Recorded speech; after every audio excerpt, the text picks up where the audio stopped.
Hello বন্ধুরা, স্বাগতম আমার চ্যানেলে। আজকে আমি বিরিয়ানি বানাবো, তো চলুন চটপট দেখে নিই আজকের রেসিপিটা।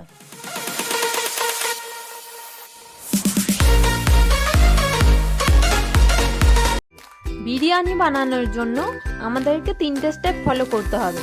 প্রথমে আমি মাংস বানাবো, তারপরে আমি ভাতটা বানিয়ে নেবো, আর তারপরে এই সবগুলোকে একসঙ্গে মিশিয়ে নেবো পদ্ধতি অনুযায়ী। তো সবার প্রথমে আমি মশলা বেটে নিচ্ছি।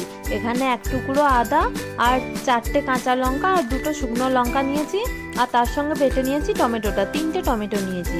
এরপর পেঁয়াজটা ভাজা হয়ে যাওয়ার পরে আমি বাটা মশলাটা এতে আমি দিয়ে নেবো, আর এতে দিয়ে নেবো অল্প পরিমাণে নুন, 1 চামচ জিরে ধনে গুঁড়ো আর অল্প পরিমাণে হলুদ দিয়ে সব মিশ্রণটাকে ভালোভাবে বেটে নেব।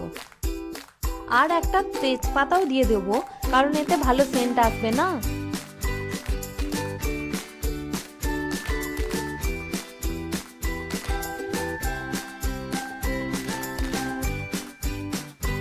এরপর আমি এখানে যেহেতু মাটন বিরিয়ানি বানাবো, তো মাটনটাকে এই মশলার মধ্যে দিয়ে দেবো, আর পরিমাণ মতন মাংসের জন্য দিয়ে নেবো 1/2 চামচ নুন।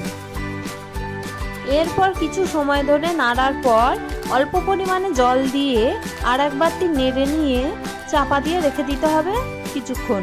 গ্যাসের ফ্লেমটাকে তখন কম করে রাখতে হবে। আলুগুলোকে খোসা ছাড়িয়ে ভালোভাবে ধুয়ে নিয়ে নুন আর হলুদ দিয়ে আমি সিদ্ধ করে নিয়েছি।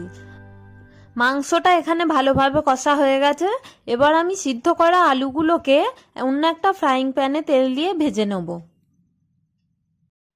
মাংসটা কষা হয়ে যাওয়ার পরে আমি ছোট মিক্সির কৌটোয় অর্ধেক জল নিয়ে কুকারে গরম করতে দেবো, আর দিয়ে এতে মাংসগুলো ঢেলে নিয়ে আমি বেশ কয়েকটা সিটি ফেলে সিদ্ধ করে নেব।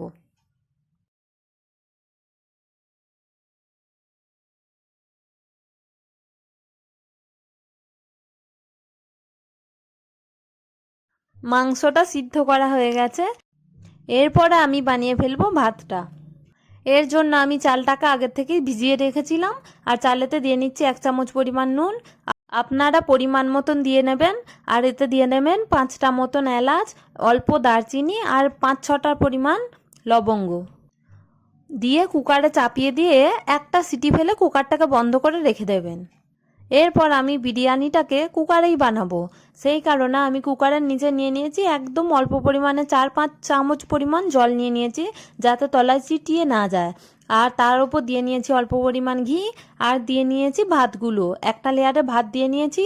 তার উপরে পেঁয়াজ ছড়িয়ে নিয়েছি, আর দিয়ে দিয়েছি 4-5টা পরিমাণ আলু আর অল্প পরিমাণে মাংস দিয়ে এর উপর আবার লেয়ার করতে হবে। আর আপনারা চাইলে ঘিও দিয়ে দিতে পারেন, কারণ বেশি ঘি খাবো না বলে আমরা ঘি আর দিইনি। তো এইভাবে 4-5টা লেয়ার বানিয়ে নিয়ে কুকারের মুখটা আটকে রেখে দেবেন, তাহলেই তৈরি হয়ে যাবে বিরিয়ানি।